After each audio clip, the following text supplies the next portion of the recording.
നമസ്കാരം.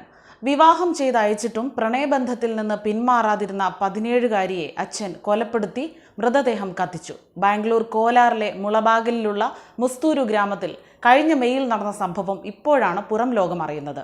പെൺകുട്ടിയെ കാണാതായെന്ന കേസ് അന്വേഷിച്ച നംഗലി പോലീസ് സംഭവം കൊലപാതകമാണെന്ന് കണ്ടെത്തുകയായിരുന്നു. തുടർന്ന് പെൺകുട്ടിയുടെ അച്ഛൻ മുസ്തൂരു സ്വദേശി രവിയെ അറസ്റ്റ് ചെയ്തു. 1ാം വർഷ പ്രീ യൂണിവേഴ്സിറ്റി വിദ്യാർത്ഥിനിയായ അർച്ചിതയാണ് കൊല്ലപ്പെട്ടത്. ബന്ധുവായ യുവാവുമായി അർച്ചിത പ്രണയത്തിലായിരുന്നെന്ന് പോലീസ് പറഞ്ഞു. ഈ ബന്ധത്തെ രവി എതിർത്തു. ബന്ധം ഒഴിവാക്കാനായി മകളെ മറ്റൊരു യുവാവിന് വിവാഹം ചെയ്തു കൊടുക്കുകയും ചെയ്തു.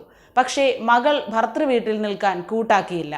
അർച്ചിത ആദ്യ ബന്ധം ഫോൺ വഴി തുടരുകയും ചെയ്തു. ഇത് മനസ്സിലാക്കിയ ഭർത്താവ് രവിയെ വിളിച്ചു വരുത്തി മകളെ വീട്ടിലേക്ക് പറഞ്ഞുവിട്ടു. രോഷാകുലനായ രവി മകളെ തന്റെ ഫാം ഹൗസിൽ കൂട്ടിക്കൊണ്ടുപോയി തല്ലിക്കൊല്ലുകയായിരുന്നെന്ന് പോലീസ് പറഞ്ഞു. തുടർന്ന് തെളിവുകൾ നശിപ്പിക്കാനായി മൃതദേഹം കത്തിച്ചു. പിന്നീട് മകളെ കാണാതായതായി പോലീസിൽ പരാതി നൽകുകയായിരുന്നു. ഇതിൽ അന്വേഷണം നടത്തുന്നതിനിടെ പോലീസിന് ആരോ അയച്ച കത്തിലെ വിവരങ്ങളിൽ നിന്നാണ് കൊലക്കേസിന് തുമ്പുണ്ടാക്കാനായത്. മൃതദേഹം കത്തിച്ച സ്ഥലത്തെത്തി പോലീസ് തെളിവുകൾ ശേഖരിച്ചു. കൊലപാതകത്തിന് പുറമെ പ്രായപൂർത്തിയാകാത്ത പെൺകുട്ടിയെ നിർബന്ധിച്ച് വിവാഹം കഴിപ്പിച്ച കുറ്റവും രവിയുടെ പേരിൽ ചുമത്തിയതായി കോലാർ ജില്ലാ പോലീസ് മേധാവി എം നാരായൺ പറഞ്ഞു.